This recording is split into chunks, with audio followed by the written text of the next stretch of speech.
Hello दोस्तों, आप सबका स्वागत है। आज हम देखने वाले हैं राजस्थान के संत। फर्स्ट क्वेश्चन है, निम्न में से कौन सा कवि सगुण एवं निर्गुण का मिश्रित रूप नहीं है?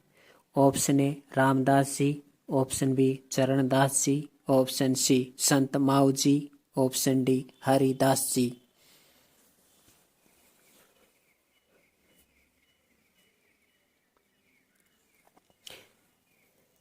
इसका सही आंसर है रामदास जी। देखिए, सगुण एवं निर्गुण दोनों को मानते हैं चरणदास जी, संत माऊ जी और हरिदास जी।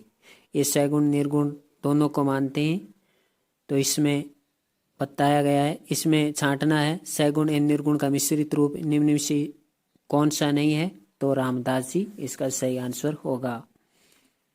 तो चरणदास जी सगुण निर्गुण दोनों, संत माऊ जी सगुण निर्गुण दोनों, हरिदास जी सगुण निर्गुण दोनों। अगला क्वेश्चन, राजस्थान में वैष्णव धर्म का सर्वप्रथम उल्लेख कहाँ मिलता है? ऑप्शन ए आमेर शिलालेख, ऑप्शन बी कंसुआ शिलालेख, ऑप्शन सी गोशुंडी शिलालेख, ऑप्शन डी बेराट शिलालेख।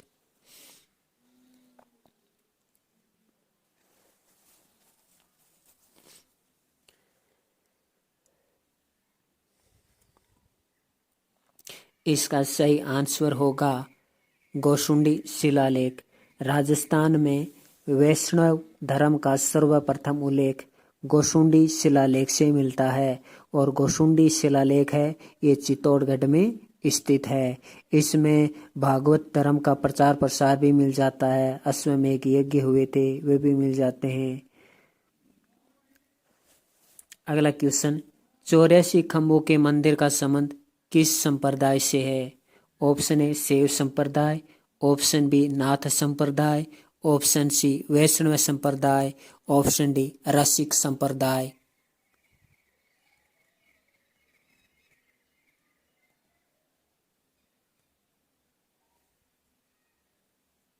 तो इसका सही उत्तर है नाथ संप्रदाय। 84 खम्भों के मंदिर से यहाँ से तात्पर्य है महामंदिर। महामंदिर 84 खम्भों का मंदिर, महामंदिर जिसमें नाथ संप्रदाय का प्रमुख केंद्र है। तो महामंदिर को ही 84 खम्भों का मंदिर कहा जाता है। इसका संबंध नाथ संप्रदाय से है। हालांकि शैव संप्रदाय का ही ये अंग है नाथ संप्रदाय। शैव मत के अंतर्गत ही आते हैं, जिसमें शैव संप्रदाय, पाशुपत संप्रदाय को लकुलिश संप्रदाय कहा जाता है, काल दमन संप्रदाय और कापालिक संप्रदाय। तो शैव मत के 4 उप संप्रदाय माने जाते हैं। अगला क्वेश्चन, नाथ संप्रदाय की कौन सी शाखा महामंदिर में स्थित है? ऑप्शन ए बैराग पंथ, ऑप्शन बी मानमानी पंथ, ऑप्शन सी परनामी पंथ, ऑप्शन डी कोई नहीं।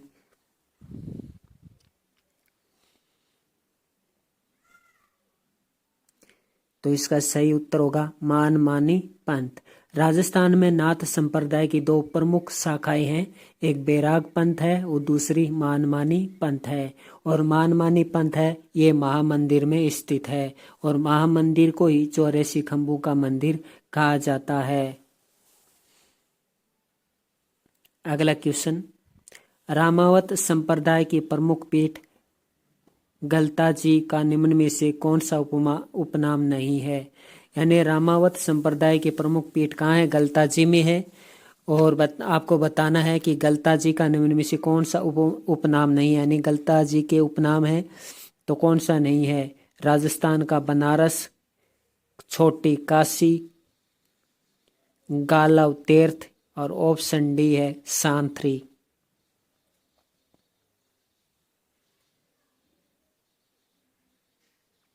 तो इसका सही आंसर होगा सांथरी। तो रामावत संप्रदाय की प्रमुख पीठ गलता जी के अन्य नाम है राजस्थान का बनारस, छोटी काशी, गालव तीर्थ। इसके अलावा उत्तर तोताद्री एवं मंकी वैली, उत्तर तोताद्री एवं मंकी वैली, राजस्थान का बनारस, छोटी काशी, गालव तीर्थ इत्यादि गलता जी के अन्य नाम। निम्न में से कौन सा जोड़ा रामानंद जी के शिष्यों का नहीं है? निम्न में से कौन सा जोड़ा रामानंद जी के शिष्यों का नहीं है? ऑप्शन ए कबीर दास जी एवं रैदास जी। ऑप्शन बी संत पीपा जी एवं संत धन्ना जी। ऑप्शन सी नरियानंद जी एवं सुरसरानंद जी। ऑप्शन डी भावानंद जी एवं जनगोपाल जी।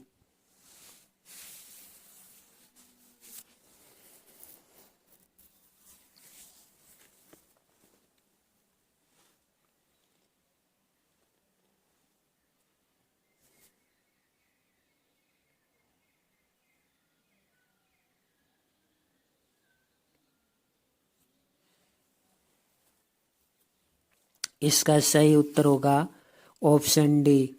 देखिए, कबीरदास जी एवं रैदास जी रामानंद जी के शिष्य हैं। संत पीपा जी संत धन्ना जी रामानंद जी के शिष्य हैं। नरियानंद जी एवं सुरसरानंद जी रामानंद जी के शिष्य हैं। भावानंद जी भी शिष्य हैं, लेकिन जन गोपाल जी हैं, ये संत दादू दयाल जी के शिष्य हैं। इसलिए ऑप्शन डी रॉन्ग हो जाएगा, क्योंकि भावानंद जी तो हैं रामानंद जी के शिष्य, लेकिन जन गोपाल जी दादू दयाल जी के शिष्य हैं। तो रामानंद जी के शिष्य हैं, देखिए, कबीर जी, रैदास जी, संत पीपा जी, संत धन्ना जी, नरियानंद जी, सुरसरानंद जी, भावानंद जी। ये प्रमुख शिष्य हैं जो कि एग्जाम में बार बार पूछे जाते हैं। अगला क्वेश्चन, राजस्थान में रामावत संप्रदाय की स्थापना किसने की? Option A Yogi Chaturnath, option B Ramanand ji, option C Krishnadas Pehari ji, option D कोई नहीं।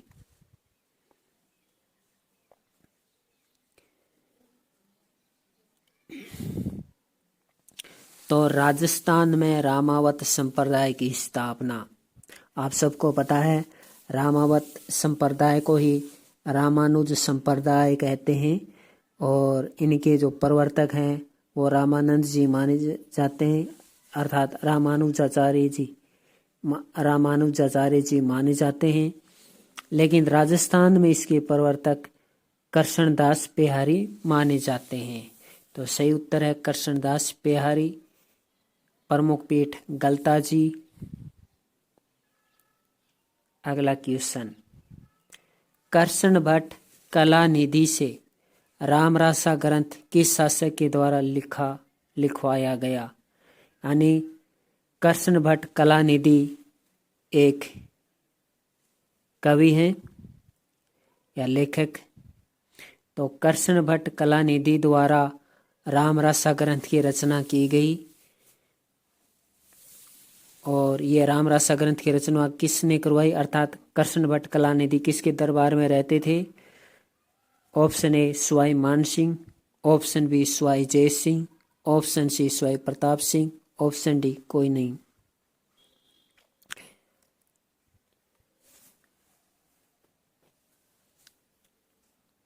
तो इसका सही आंसर है स्वाई मान सिंह। स्वाई मान सिंह द्वारा रामरासा ग्रंथ अर्थात इस संप्रदाय द्वारा, रामानंदी संप्रदाय द्वारा अर्थात रामावत संप्रदाय से प्रभावित होकर ये पुस्तक स्वाई जय सिंह द्वारा कृष्ण भट्ट कलानिधि से रामरासा ग्रंथ लिखवाया गया। अगला क्वेश्चन, रसिक संप्रदाय में किसकी पूजा की जाती है? ऑप्शन ए राम एवं सीता की, ऑप्शन बी राधा एवं कृष्ण की, ऑप्शन सी मीरा एवं कृष्ण की, ऑप्शन डी इन सभी की।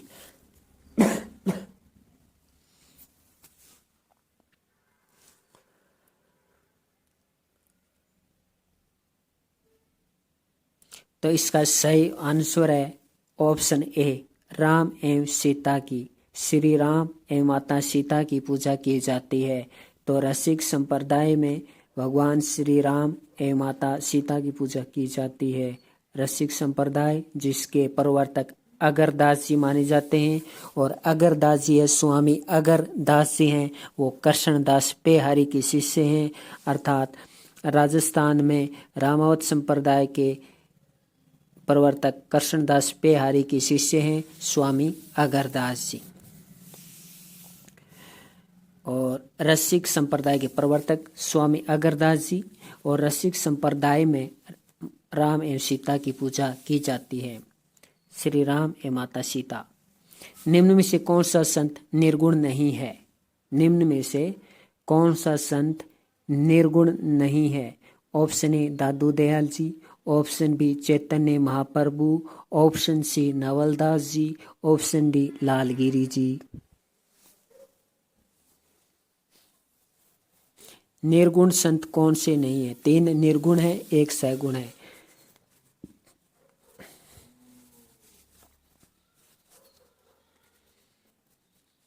इसका सही आंसर होगा चैतन्य महाप्रभु। चैतन्य महाप्रभु है, ये निर्गुण है। चैतन्य महाप्रभु एवं कवि दुर्लभ जी अक्सर ऑप्शन में दिए जाते हैं। चैतन्य महाप्रभु एवं कवि दुर्लभ जी हैं, ये दोनों सगुण संत हैं, ये दोनों ऑप्शन में दिए जाते हैं अक्सर। तो निर्गुण कौन कौन से? दादू दयाल जी निर्गुण है, नवलदास जी निर्गुण है, लालगिरी जी निर्गुण है, जसनाथ जी, जाम्बू जी, कबीर जी, रेदास जी, धन्ना जी, पीपा जी, ये सब निर्गुण है। ये इतने आप कवि संत याद रख लेंगे तो आपके लिए काफी होगा, क्योंकि यही संत निर्गुण और सगुण में बार बार पूछे गए हैं। तो इनमें से कौन सा संत निर्गुण नहीं है? चैतन्य महाप्रभु। अगला देखिए, एक तरफ संत हैं, दूसरी तरफ संप्रदाय हैं। ऑप्शन ए स्वामी अगरदास रसिक संप्रदाय, असुमेलित छांटना है आपको। एक तरफ संत हैं, दूसरी तरफ संप्रदाय हैं, और इन 4 ऑप्शन में से आपको असुमेलित गलत छांटना है। ऑप्शन ए स्वामी अगरदास जी द्वारा रसिक संप्रदाय, दादू दयाल जी द्वारा पर ब्रह्म संप्रदाय, निरंजनी संप्रदाय रामदास जी द्वारा निरंजनी संप्रदाय, और लालगिरी जी द्वारा अखिलीय संप्रदाय।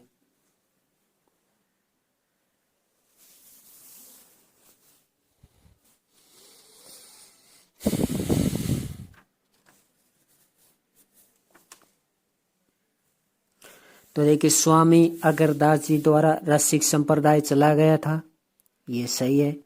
स्वामी अगरदास जी रसिक संप्रदाय चलाया गया था, और रसिक संप्रदाय में श्री राम और माता सीता की पूजा की जाती है। इंपॉर्टेंट है, क्वेश्चन पूछा गया था।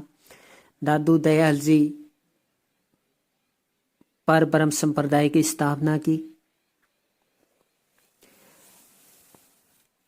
निरंजनी संप्रदाय हम बाद में देखेंगे, पहले तय ऑप्शन देखते हैं ये सही है क्या। तो अखिलीय संप्रदाय लालगिरी जी, अखिलीय संप्रदाय लालगिरी जी। अब है निरंजनी संप्रदाय, आपको बताना है निरंजनी संप्रदाय।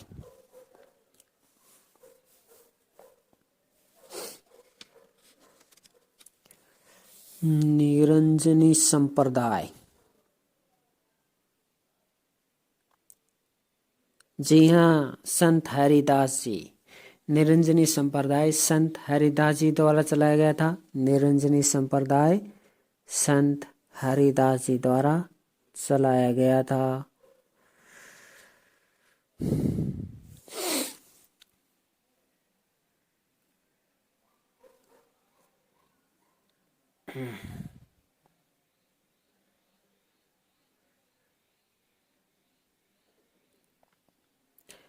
अगला क्वेश्चन, निम्न में से कौन सा मंदिर शैव संप्रदाय से संबंधित नहीं है? निम्न में से कौन सा मंदिर शैव संप्रदाय से संबंधित नहीं है? ऑप्शन ए मंडलेश्वर महादेव मंदिर, ऑप्शन डी सुधा माता का मंदिर, ऑप्शन डी एकलिंग जी का मंदिर, ऑप्शन डी निम्न में से कोई नहीं। तो आपको बता दें इनमें से कोई भी शैव संप्रदाय से संबंधित नहीं है, बल्कि ये नाथ संप्रदाय से शैव संप्रदाय से इनमें से कोई भी मंदिर शामिल नहीं है। ये किस संप्रदाय से संबंधित हैं? तो ये सब पाशुपत संप्रदाय से संबंधित है। किससे संबंधित है? पाशुपत संप्रदाय अर्थात लकुलिश संप्रदाय। पाशुपत संप्रदाय को ही लकुलिश संप्रदाय कहा जाता है। तो पाशुपत लकुलिश संप्रदाय से संबंधित हैं। और शैव मत से 4 बताए थे आपको, शैव संप्रदाय, लकुलिश संप्रदाय। तो मंडलेश्वर महादेव मंदिर, सुधा माता का मंदिर, एकलिंग जी का मंदिर, ये लकुलिश संप्रदाय से संबंधित हैं। सुधा माता का मंदिर आप सब जानते हैं, जालौर में है। अगला क्वेश्चन, सुरसरी एवं पद्मावती किस संत की शिष्याएं हैं? Option A Dadu Dayal ji, option में Ramanand ji, option C Haridas ji, option D Nimbarkacharya जी।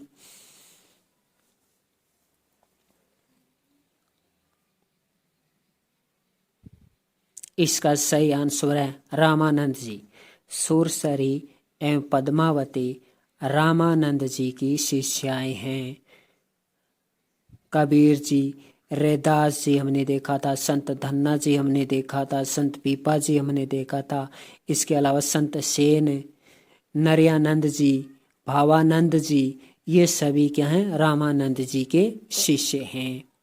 अगला क्वेश्चन, निम्न में से कौन से संतों का जोड़ा अष्टछाप कवि मंडली से नहीं है?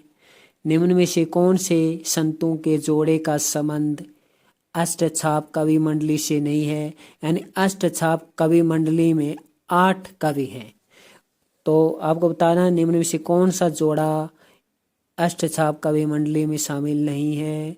ऑप्शन ए सूरदास एवं कृष्णदास, ऑप्शन बी परमानंद दास एवं कुंभन दास, ऑप्शन सी चतुर्भुज दास एवं छीत स्वामी, ऑप्शन डी अनंता दास एवं गोविंद दास। आपको बताना है निम्न में से कौन सा जोड़ा अष्टछाप कवि मंडली में शामिल नहीं है। तो देखिए, सूरदास एवं कृष्णदास ये शामिल हैं। परमानंद दास एवं कुंभन दास ये भी शामिल हैं। चतुर्भुज दास एवं छीत स्वामी ये भी शामिल है।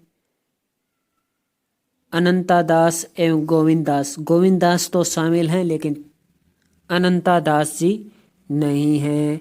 अनंता दास जी इसमें नहीं है।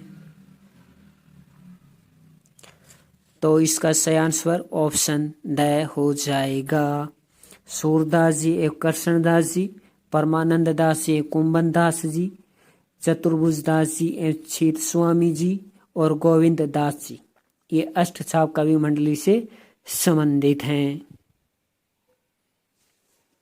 और जो आप ये देख रहे हैं ना, सूरदास जी, परमानंद दास जी, कृष्णदास जी, कुंभन दास जी, ये वल्लभाचार्य जी के शिष्य हैं। जबकि छीत स्वामी जी, गोविंद दास जी, चतुर्भुज दास जी ये विठलनाथ जी के शिष्य हैं।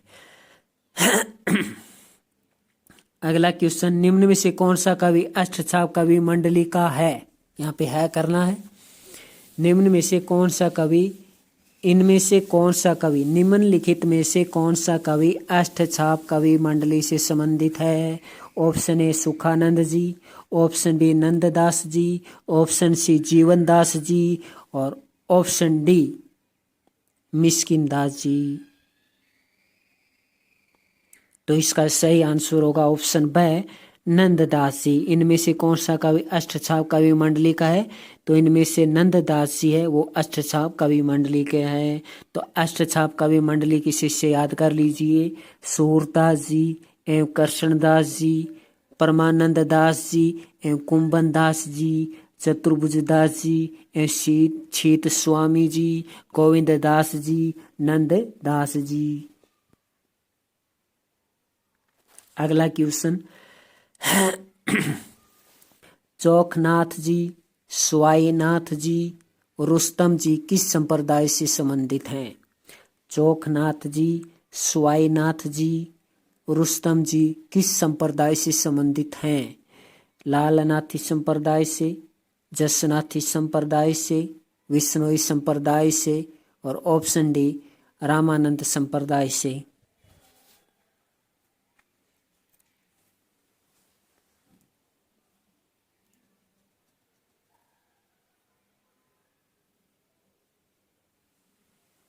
इसका सही आंसर होगा जसनाथी संप्रदाय से।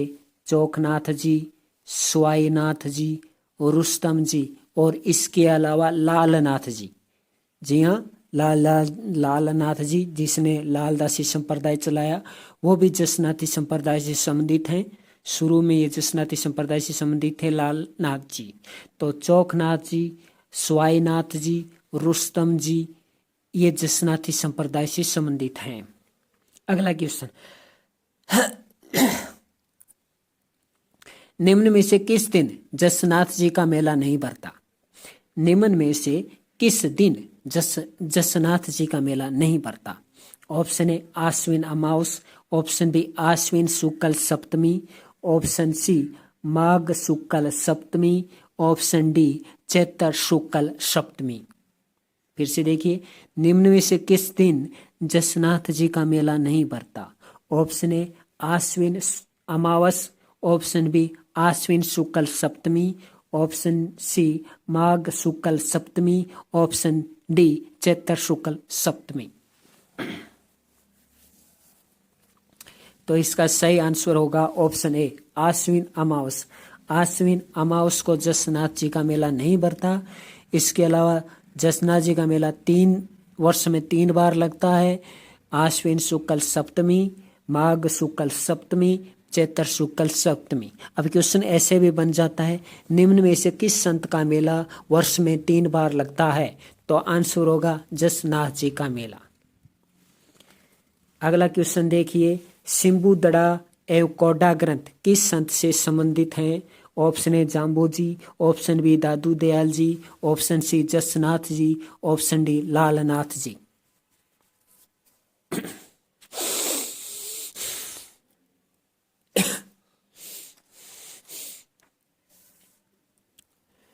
सिंबुदड़ा एवं कोडा ग्रंथ का संबंध है वो जसनाथी संप्रदाय से संबंधित है। ऑप्शन सही आंसर हो जाएगा। सिंबुदड़ा एवं कोडा ग्रंथ किस संप्रदाय से संबंधित हैं? तो सिंबुदड़ा एवं कोडा ग्रंथ का संबंध जसनाथी संप्रदाय से है। अगला क्वेश्चन, विष्णोई संप्रदाय से संबंधित असत्य कथन छांटिए। विष्णोई संप्रदाय से संबंधित असत्य कथन छांटिए। ऑप्शन ए हृदय से विष्णु का नाम जपो एवं हाथ से कार्य करो। विष्णोई संप्रदाय की 5 प्रमुख पीठें भी हैं। जाम्बो जी का मेला वर्ष में 2 बार भरता है। जाम्बो जी के बचपन का नाम धनराज था। तो इसका सही आंसर हो जाएगा ऑप्शन बी, क्योंकि विष्णोई संप्रदाय की 5 प्रमुख उपपीठें नहीं हैं बल्कि जसनाथी संप्रदाय की 5 उपपीठें हैं। और वो 5 प्रमुख उपपीठ पूछी जाती हैं तो जसनाथी संप्रदाय की 5 प्रमुख उपपीठ हैं मालासर, लिखमादेसर, पुनरासर, बम्बलू, पांचला।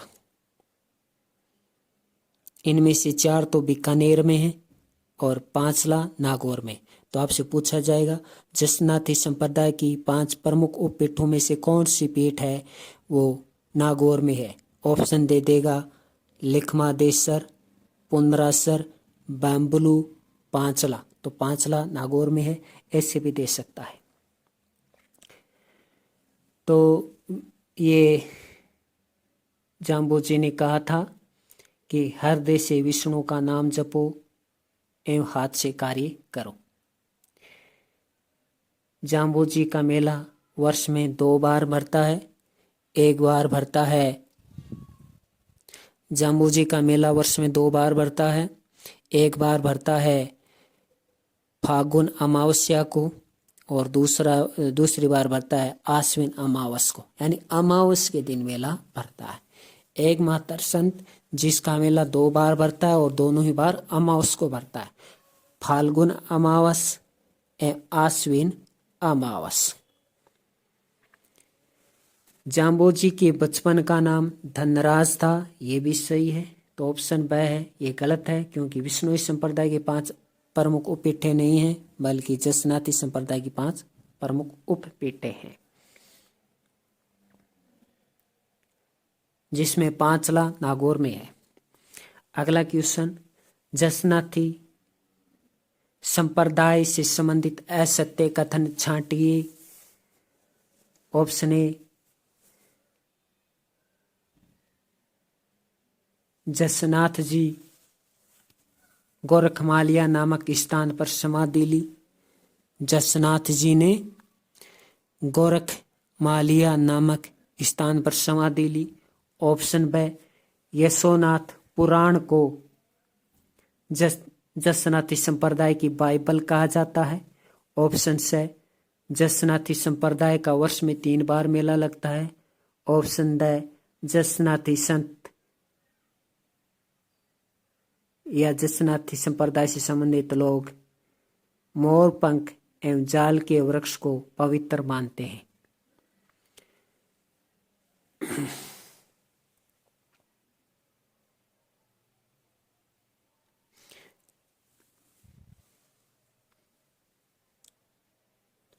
ऑप्शन ए है वो गलत हो जाएगा, क्योंकि जसनाथ जी ने गोरखमालिया नामक स्थान पर समाधि नहीं ली, बल्कि गोरखमालिया नामक स्थान पर जसनाथ जी ने तपस्या की थी। गोरखमालिया नामक स्थान पर जसनाथ जी ने तपस्या की थी। फिर गोरखमालिया नामक स्थान पर जसनाथ जी ने क्या किया था, बताइए। गोरखमालिया नामक स्थान पर क्या किया था? हाँ, गोरखमालिया नामक स्थान पर समाधि नहीं ली थी, बल्कि तपस्या की थी। समाधि कहाँ ली थी आपको बताना है। जसनाथ जी ने समाधि कहाँ ली थी, आपको बता देता हूं कि जसनाथ जी की जो प्रमुख पीठ है वो कत्रेसर बीकानेर में है। जसनाथ जी की प्रमुख पीठ कत्रेसर बीकानेर में है।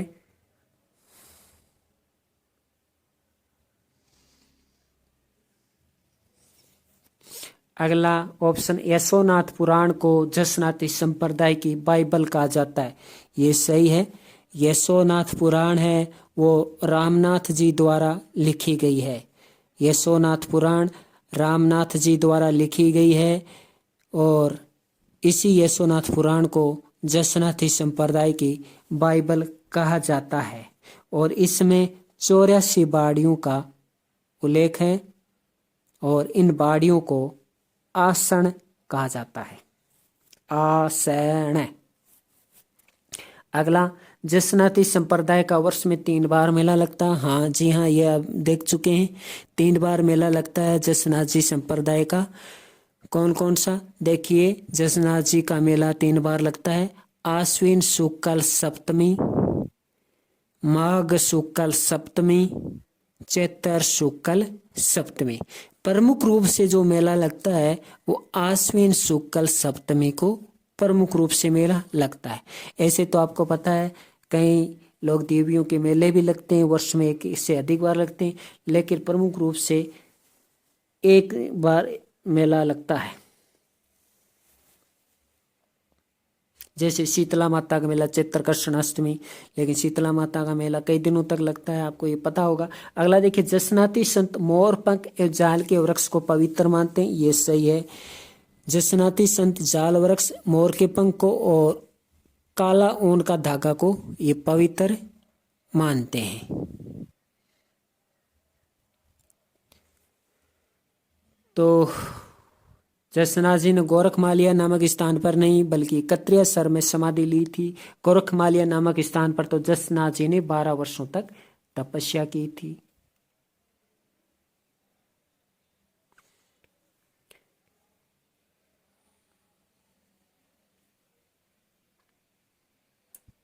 क्वेश्चन नंबर 21 देखिए।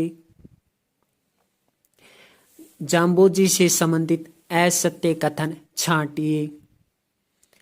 जाम्बोजी से संबंधित असत्य कथन छांटिए। मुकाम को विश्नोइयों का कुंभ कहा जाता है। जाम्बोजी का प्रवचन स्थल सांथरी कहलाता है। बीकानेर के राजकीय झंडे को माटो कहा जाता है। जंब सागर को 5वां वेद माना जाता है।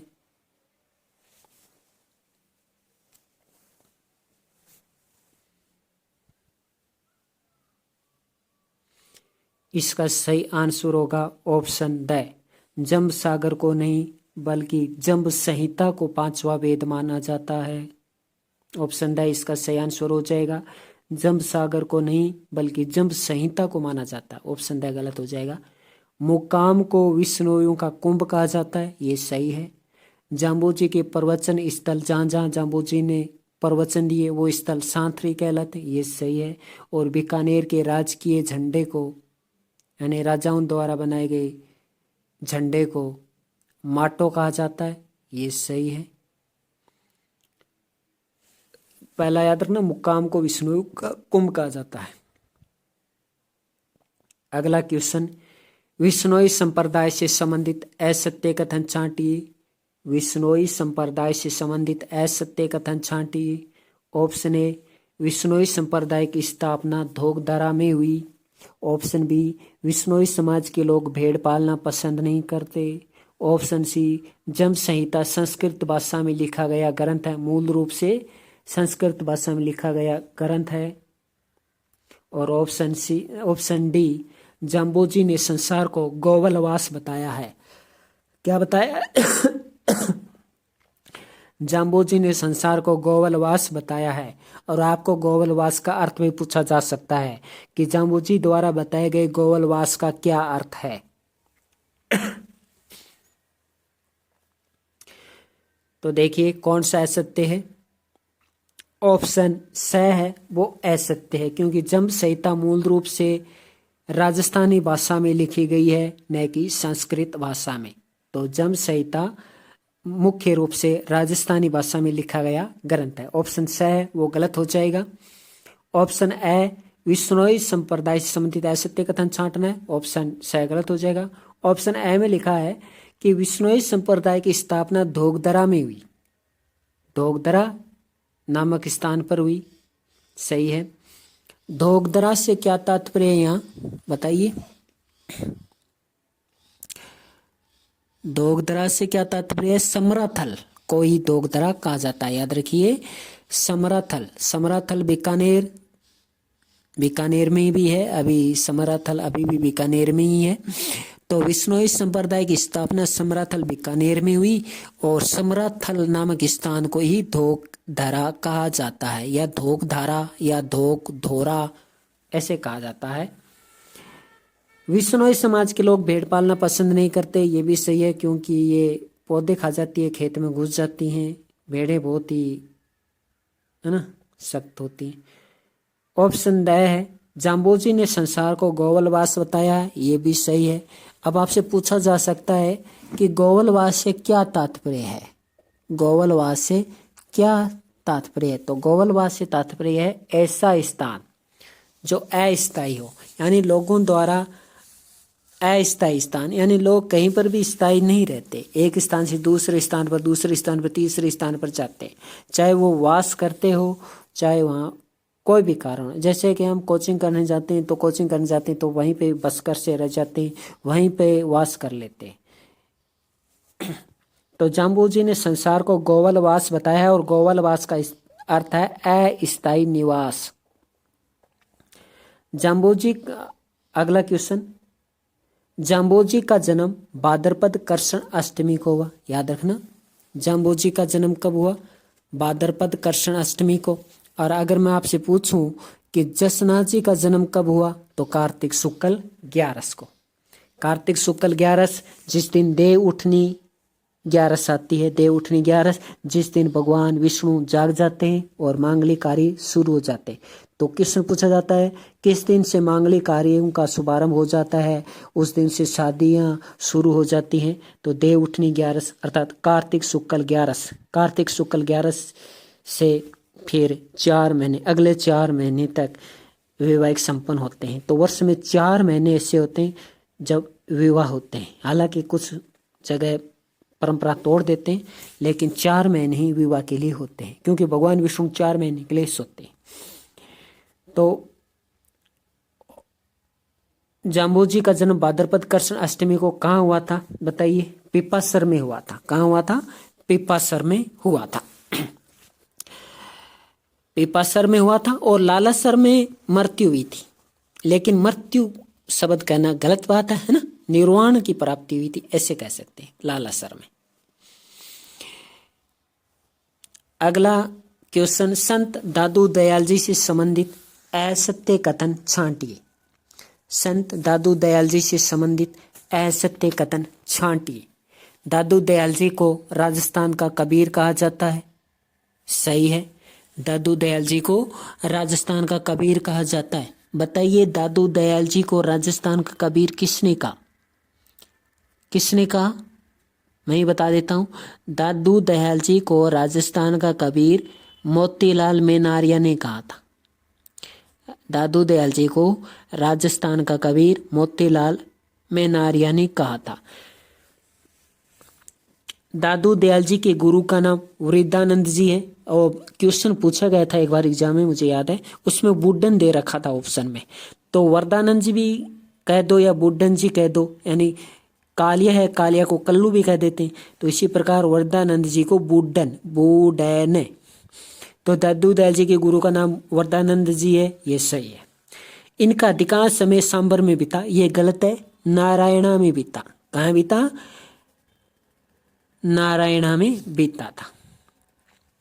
दादू दयाल जी की रचनाओं के ऊपर सदुकड़ी एवं ढूंढानी भाषा का प्रभाव दिखाई देता है, जी हाँ सही है। दादू दयाल जी की रचनाओं पर सदुकड़ी एवं ढूंढानी भाषाओं का प्रभाव हमें दिखाई देता है। और दादू दयाल जी की एक पुस्तक कायाबेली, जिस पर सदुकड़ी ढूंढानी दोनों का प्रभाव दिखता है। दादू दयाल जी के बारे में असत्य कथन छांटिए। अकबर दादू दयाल जी की मुलाकात फतेहपुर सिकरी में हुई, ये सही है।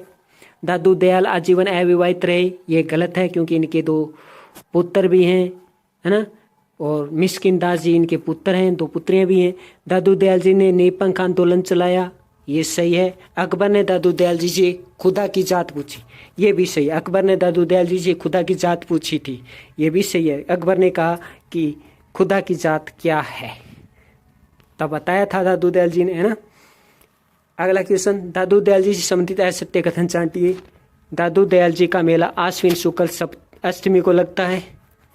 दादू दयाल जी की समाधि भैराणा पहाड़ी की गुफा में है। कायाबेली नामक ग्रंथ दादू दयाल जी द्वारा रचित है। मिस्किन दास, गरीब दास, सुंदर दास दादू दयाल के शिष्य हैं। तो असत्य कथन कौन सा है? दादू दयाल जी का मेला आश्विन शुक्ल अष्टमी को लगता है, यह असत्य है, बाकी सत्य है। और आज का लास्ट क्वेश्चन है, दादू संप्रदाय में क्या कहकर, दादू संप्रदाय में क्या कहकर एक दूसरे का अभिवादन करते हैं? ऑप्शन ए अलख तरीबा, option B Satyaram, option C जय जय राम, ऑप्शन डी राम राम। तो सत्यराम कहकर अभिवादन करते हैं। इसी के साथ राजस्थान के संत संप्रदाय का टॉपिक यहीं कंप्लीट होता है। धन्यवाद। तो दादू दयाल जी की समाधि भैराणा पहाड़ी की गुफा में है। कायाबेली नामक ग्रंथ दादू दयाल जी का है, याद रखिएगा। धन्यवाद।